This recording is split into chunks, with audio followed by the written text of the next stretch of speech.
So let's all welcome Frank Wolf.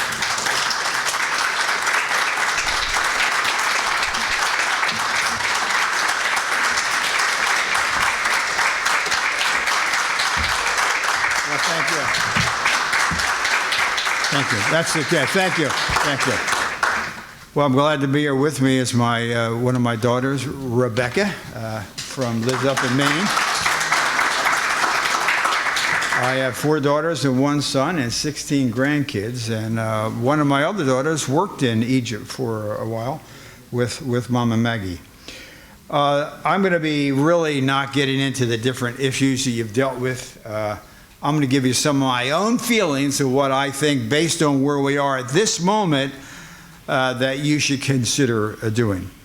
Clearly, there are the cries of the persecuted around the world. If you look at the Pew surveys, persecution all over. 80% of the world's population is suffering. But I'll focus on Egypt, but also in the Middle East. We know what's taking place in Egypt. You've been here, you're experts, you know. But Syria, we've been many times with Juliana in the Nineveh Plains in Iraq. Here's Iraq, 1.5 million Christians, now down to 200,000. We see what's taking place in Lebanon.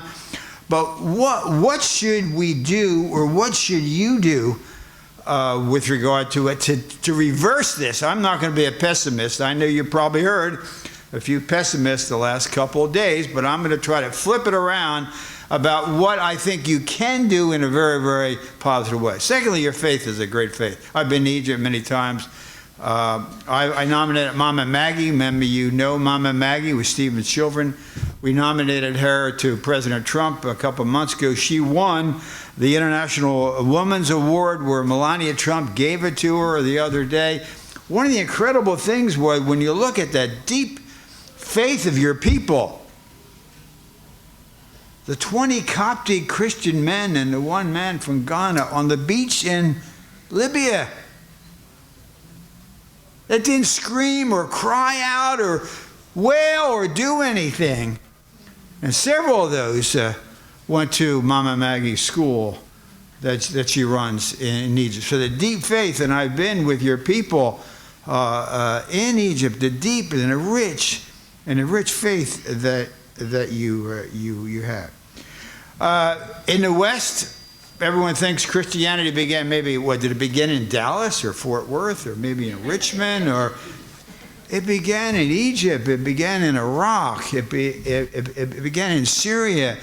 Read the lost history of Christianity by Philip Jenkins. And I think it's important that we focus to know where it really began, and based on that, of what I think we ought to do. One, I think it's important that we educate the American church.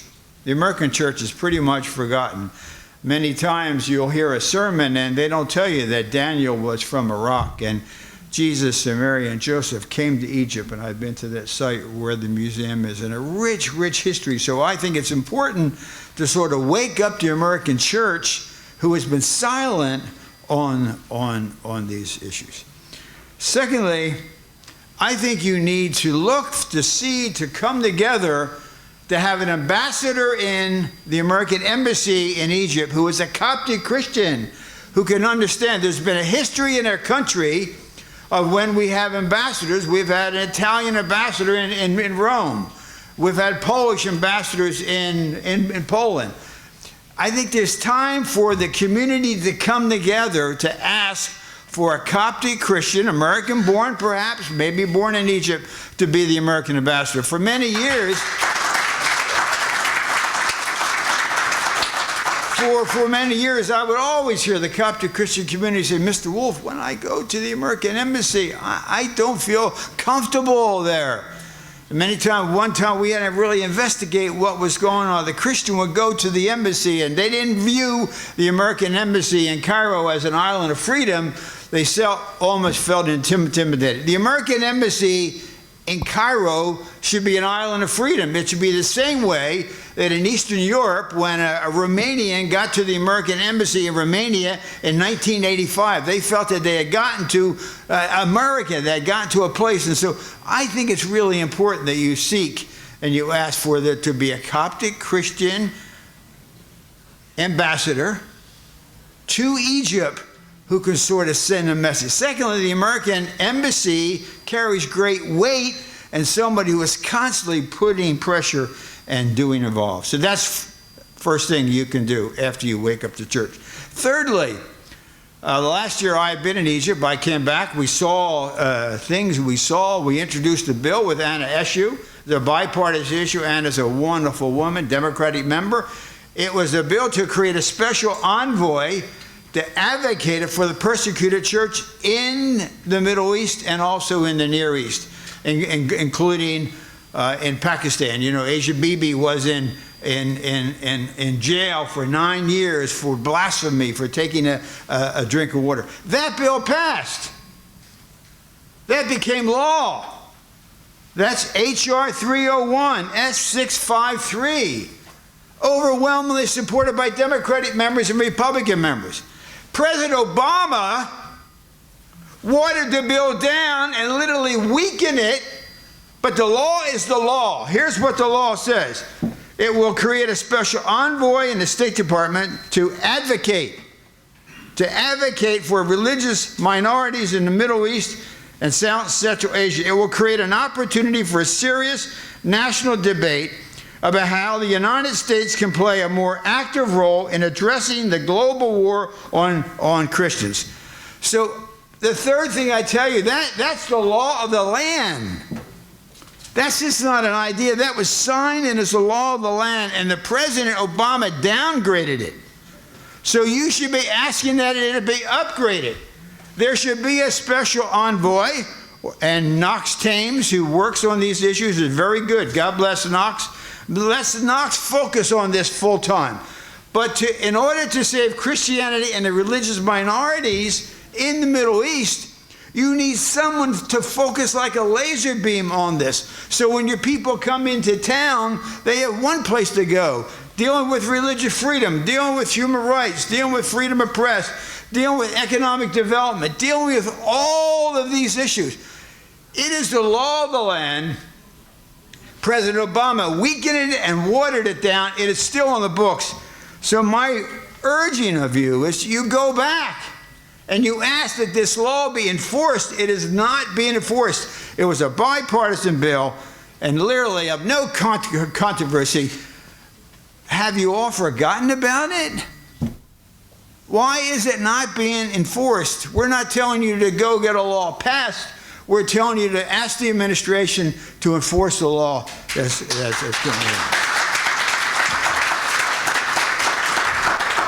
The last two things. What else do I think you ought to do? I think we're facing a critical time. The Christians in Lebanon, have you been there lately? Very, very tough. Their numbers are dropping. Have you been to Syria? Have you talked to any of the Christians in Syria? What's taking place there? You know the Christian community, what they're suffering, what the problems they have in Egypt, and Juliana can tell you what the Christian community, and quite frankly, the very fact that the Christian church in the West, literally for the longest period of time, ignored what was taking place in Iraq. So I think you need a major conference. I think you need to begin, and you know, I have noticed, I'm going to be very candid with you, I have noticed the Coptic Christians have not always been together.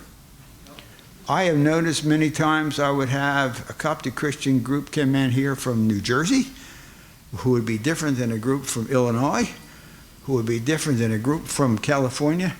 It is time for you all to come together with your Lebanese brothers and sisters in Christ, with your Iraqi brothers and sisters in Christ, with the Lebanese brothers and sisters in Christ, with all the religious minorities, and also the Yazidis who have suffered tremendous persecution, to come together to have a conference bringing together all the people in the United States and all the people around the world, to not to just come and talk about how bad it is or what's going on, but to put together a program, a plan of action of what you all will commit to do. 1, 2, 3, 4 of what you will do to literally save Christianity in what I consider to be the cradle of the Christendom.